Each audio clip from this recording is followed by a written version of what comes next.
ఆంధ్రప్రదేశ్ ముఖ్యమంత్రి చంద్రబాబు నాయుడు తన మనవడు నారా దేవాంశ్ పుట్టినరోజు నేపథ్యంలో తిరుమలలో పర్యటించారు. స్వామివారిని దర్శించుకుని మొక్కులు తీర్చుకున్నారు. ప్రత్యేక పూజలు నిర్వహించారు. మరి సందర్భంగా వేద పండితులు ప్రత్యేక ఆశీర్వచనాలు అందించారు.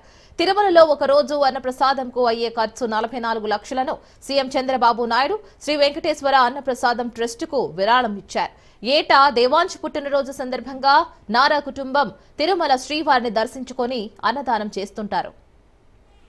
ధర్మపత్ని సమేతంగా వెంకటేశ్వర స్వామి వారి ఆశీర్వచనాన్ని అందుకుంటూ ఉన్నారు.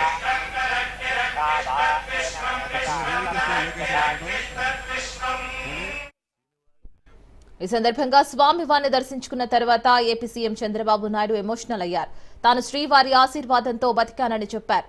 ఇప్పటికీ కూడా నక్సలైట్లు దాడి చేసిన ఘటనను గుర్తు చేసుకుంటే భయమేస్తుందని అన్నారు. దేవాంశ్ పుట్టినరోజు సందర్భంగా వెంకటేశ్వర స్వామిని దర్శించుకున్నాం. ప్రతి పుట్టినరోజు నాడు తిరుమలలో అన్నదానం చేయడం ఆనవాయితీగా పెట్టుకున్నామని అన్నారు. అన్నదానం ఒక మహత్తర కార్యక్రమమని, అన్ని దానాల కంటే అన్నదానం గొప్పదని అన్నారు సీఎం. సంబంధం దగ్గరికి వచ్చారు ధ్వజోజిస్తూ.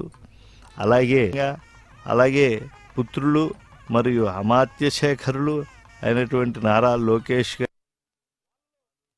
మా దేవాంశ్ పుట్టినరోజు కూడా మా ఇంటి కులదైవం వెంకటేశ్వర స్వామి ఫ్యామిలీ మెంబర్స్కి రావడం వీలైనంత వరకు, అదే మరిగా ఆయన పుట్టినప్పటి నుంచి కూడా అన్నదానం చేయడం ఒక ఆనవాయితీగా పెట్టుకున్నాం.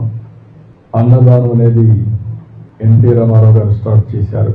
అక్కడి నుంచి ఇంతవరకు కూడా ఎలాంటి ఇబ్బందులు లేకుండా సవ్యంగా జరుగుతూ ఉంది.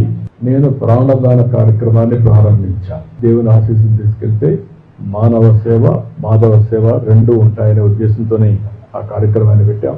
7 కొండలు, ఇది వెంకటేశ్వర స్వామి సొంతం.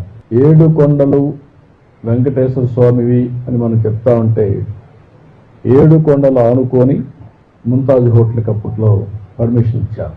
అదే మరిగా అక్కడ ఇంకొక పక్కన కూడా దేవలోకం, ఈ రెంటికి పర్మిషన్ ఇచ్చే పరిస్థితి. MRKR construction industries private limited 5 ఎకరాలు ఇచ్చారు. ఈ 35.32 క్యాన్సిల్ చేస్తున్నాం. ఇక్కడ ఎవ్వరు కూడా కమర్షియలైజ్ చేయడానికి వీలు లేదు. 7 కొండలు ఆనుకొని ఎలాంటి కమర్షియలైజేషన్ కానీ అపవిత్రం చేసే కార్యక్రమాలు ఎక్కడా ఉండడానికి వీలు లేదు.